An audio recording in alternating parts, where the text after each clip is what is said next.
Halil Geci ka reaguar mbi pozicionimi strategjik të Kosovës në rendin e ri gjeopolitik global, duke theksuar rolin vendimtar të Shteteve të Bashkuara në garantimin e sigurisë, stabilitetit dhe hapësirës manovruese të Kosovës në dialogun me Serbinë.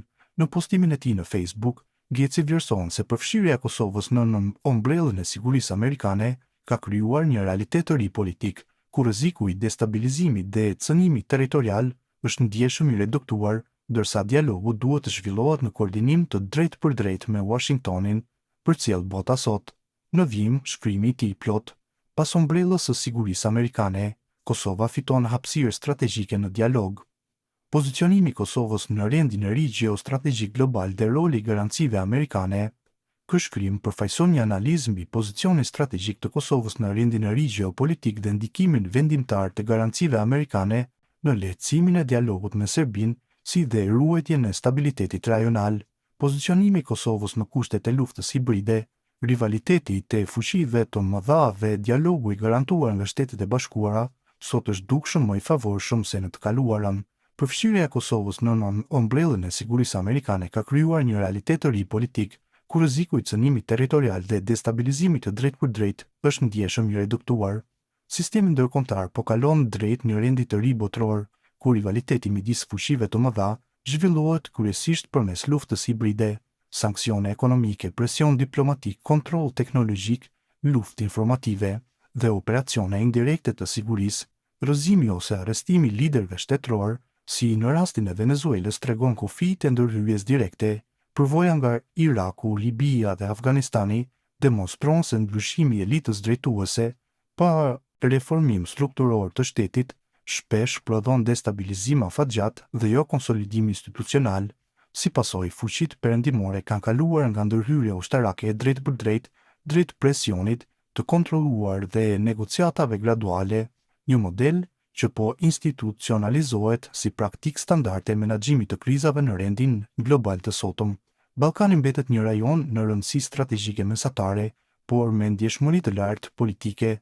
Ai funksionon si zonë tampon midis NATO-s dhe influencës ruse, duke qenë terren i konkurrencës diplomatike mes perëndimit dhe aktorëve euroaziatik. Stabiliteti në rajon nuk është prioritet për shkak të peshës ekonomike, por për shkak të rrezikut të përhapjes së krizës, që mund të ndikojë në sigurinë rajonale dhe globale. Shqipëria dhe Kosova, dy realitete strategjike. Shqipëria ka avantazh strukturor si anëtare e NATO-s, me sovranitet të plot në fushën e sigurisë dhe integrim të konsoliduar perëndimor. Ky pozicion i jep fleksibilitet diplomatik dhe ul ndjeshëm rrezikun e instrumentalizimit nga fuqitë e mëdha. Kosova nga ana tjetër ndodhet në një pozitë të mbrojtur, por të kufizuar. Ajo nuk është anëtare e NATO-s apo e OKB-s, ka prani të përhershme ndërkombëtare të sigurisë përmes SCFOR-it dhe varet drejt për drejt nga garancitë amerikane dhe perëndimore. Gjithashtu, Kosova mbetet subjekt i dialogut të detyruar me Serbinë, duke u trajtuar më shumë si objekt stabilizimi se sa aktor i plotësimit të autonom. Angazhimi amerikan ndaj Kosovës është i shndrueshëm, por jo i pakushtëzuar. Ai mbështetet në 3 shtylla kryesore: ruajtja e stabilitetit rajonal, parandalimi e zgjerimi i ndikimit rus, mbrojtja e kredibilitetit të NATO-s në Ballkan. Në një rend multipolar, shtetet e vogla aleate mbrohen, por nuk lejohen të bëhen shkak për kriza. Stabiliteti global është më i rëndësishëm se interesat e ngushta të një shteti të vogël që është në mbikëqyrjen e fuqive të mëdha. Fuqitë e mëdha nuk u lejohet këtyre shteteve të veprojnë lirshëm nëse veprimet e tyre mund të sjellin konflikte më të mëdha, të prishin balancat mes fuqive ose të rrezikojnë paqen ndërkombëtare.